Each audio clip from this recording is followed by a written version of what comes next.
სახელმწიფო მინისტრი არის მინისტრი სამინისტროს გარეშე. ის რომ კონკრეტული თანამდებობის პირი კონკრეტულ უწყებას არ ხელმძღვანელობს, რავითარ შემთხვევაში არ აკრინებს მის მდგომარეობას მთავრობის სტრუქტურაში. სახელმწიფო უსაფრთხოების სამსახურის უფროსი სამინისტროს გარეშე რჩება და კობახიძე მაინც ამტკიცებს, რომ ეს მამუკა მდინარაძის დაქვეითება არ არის. პრემიერს უკვე ერთი კვირა აუწევს განმარტება, რატომ შეუცვალეს მდინარაძეს თანამდებობა. განმარტებას კი ახლავს აღიარებაც, რომ მდინარაძე სუსშიც უფლებამოსილებებს აჭარბებდა და აკეთებდა საქმეს, რომელიც მის მანდატში არ იყო. ყოველდღიურ რეჟიმში არის ხშირად ასეულობით საკითხი შესანიშნავებელი, რასაც პირადად მე მარტო ვერ შევძლებ, ხო? ანუ ტექნიკური კუთხითაც კი შეუძლებელია. ძალიან მნიშვნელოვანი იყო ამ ახალი რგოლის გაჩენა, რასაც აკეთებდა ისედაც მამუკა მდინარაძე სახელმწიფო უსაფრთხოების სამსახურის ხელმძღვანელობისას, ამას მიეცემა უკვე ფორმალიზებული სახე. და რაც სწორია. ეს იყო მისი მანდატი სუსის უფროსის პოსტზე? ასე გამოვიდა, რომ დამატებით ამ ფუნქციასაც ასრულებდა. ანუ მანდატის მიღმა ჰქონდა ფუნქცია მაკოორდინირებელი სუსის უფროსს. რა თქმა უნდა, ეს ფუნქცია ჩვენგან ჰქონდა რეალურად მინიჭებული, იმიტომ რომ ამის საჭიროება არსებობდა, თუმცა კიდევ ერთხელ არ იყო რაღაც ეტაპზე ფორმალიზებული და გადავწყვიტეთ ამის ფორმალიზება.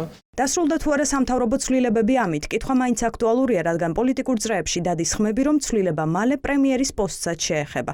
მდინარაძის დასუსტებით და მისთვის ძალაუფლების ჩამორთმევით რეალურად კობახიძეც სუსტდება. ეს ფორმალურადაც ასე გამოიყურება, რადგან მდინარაძის კანცელარიაში გადასვლით პრემიერს გავლენების დათმობა უწევს.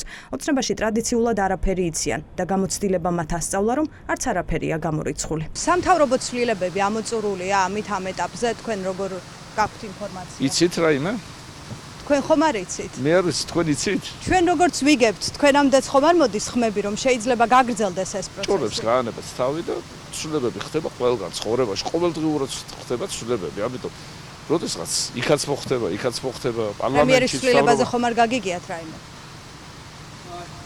თქვენ ეთყობა ჩემზე მეტი იცით და არ ვიცი, ჯერჯერობით არაფერზე არა საუბარი.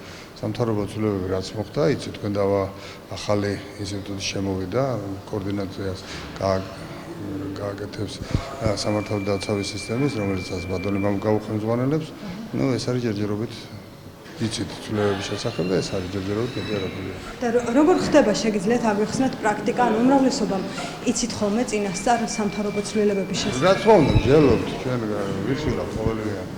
რამეს უწუნებთ ბატონ კობახიძეს? დაწუნებაზეა თუ ცვლილებაზე გეკითხეთ? რამეს უწუნებთ? თქვენ? მე ვფიქრობ, რომ ძალიან კარგი პრემიერ-მინისტრი არის ბატონო ირაკლი კობახიძე. შეიძლება ის წავიდეს თანამდებობიდან ბატონო.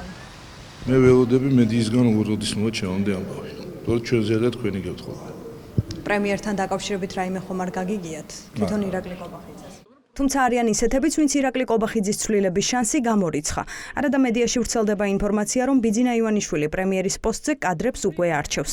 სიახლე არც აქ იქნება. თუ გადაწყვეტილება გამოცხადდება, კობახიძეს ისევ სამთავრობო გუნდიდან ჩაანაცვლებენ.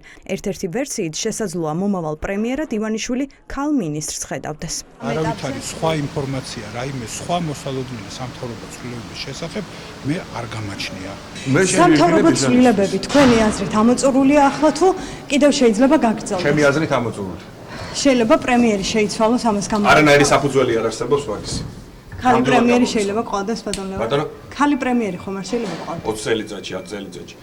უახლოეს პერიოდში. ირაკლი კობახიძე არის პრემიერ-მინისტრი, რომელიც ძალიან მაღალ დონეზე უძღვება თავის უფლება-მოვალეობას, შესაბამისად არანაირი საფუძველი არ არსებობს იმასთან დაკავშირებით, რასაც თქვენ აცხადებთ. რატომ დანიშნა ირაკლი კობახიძე მაკა ბოჭორიშვილი ვიცე-პრემიერის პოსტზე? ოცნების ლიდერი განმარტავს, რომ საგარეო პოლიტიკა მთავრობის ერთ-ერთი პრიორიტეტია და ამ გადაწყვეტილებაშიც ეს განაცხადი უნდა ამოვიკითხოთ. ძალიან მნიშვნელოვანია საერთაშორისო ურთიერთობებში სახელმწიფო მაქსიმალურად ძლიერად იყოს წარმოდგენილი. ყველაზე მეტი ურთიერთობა საერთაშორისო პარტნიორებთან აქვს ბუნებრივია საგარეო საქმეთა მინისტრის იმ პირობებში, როდესაც ის ასევე შეითავსებს ვიცე-პრემიერის სტატუსს, ბუნებრივია გაძლიერდება მისი პოზიციები საერთაშორისო ურთიერთობებში. მაშინ ჩნდება კითხვა, თუ საერთაშორისო ურთიერთობები ასეთ მაღალ დონეზე ადის, რატომ ვერ ახერხებს ამ ურთიერთობების დაალაგებას ოცნება ევროპასთან.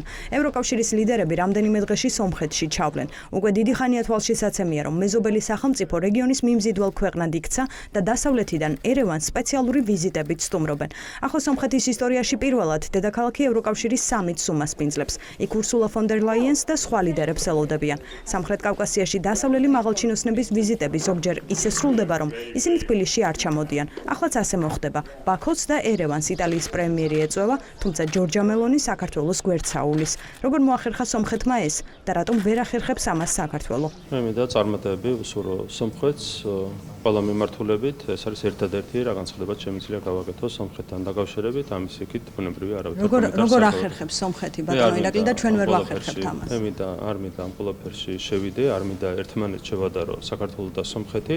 ერთადერთი რაც მინდა თქვა არის ეს, რომ წარმატებებს უსურვებ ჩვენს მეგობარ ქვეყანას და ჩვენს მეგობარ ხალხს ყველა მიმართულებით. ერევანისგან განსხვავებით თბილისში რატომ ვერ ვხედავთ ევროკავშირის ლიდერებს? კიდევ ერთხელ შედარებებისგან თავ შევიკავებ, ჩვენ ვართ. ჩვენთან რატომ არ ჩამოდიან ამ კითხვაზე მიპასუხოთ? ნახეთ, მაგაზე რო გეპასუხოთ, უნდა შევადარო საქართველოს სომხეთს, რაც არ მინდა. არასორი იქნება რომ შევადარო, იმიტომ რომ ჩვენ ვართ ორი მეგობარი ქვეყანა, ორი მეზობელი ქვეყანა, გვაქვს არაჩვეულებრივი ურთიერთობები, ამიტომ ჩემი მხრიდან არასორი იქნება საქართველოს სომხეთთან შედარება, შესაბამისად არ შევადარებ, წარმატებებს უსურვებ სომხეთს. ოცნება საჯარო განცხადებებში ამბობს, რომ ევროკავშირთან ურთიერთობების განახლება უნდა, მაგრამ ფაქტია, რომ ეს არათუ შესაძლებელია, არამედ ივანიშვილის პარტიისთვის უარესი სცენარის მოლოდინი ჩნდება. განსაკუთრებით მას შემდეგ, რაც ოცნებას ევროკავშირში ორბანის მხარდაჭერა გამოაკლდა.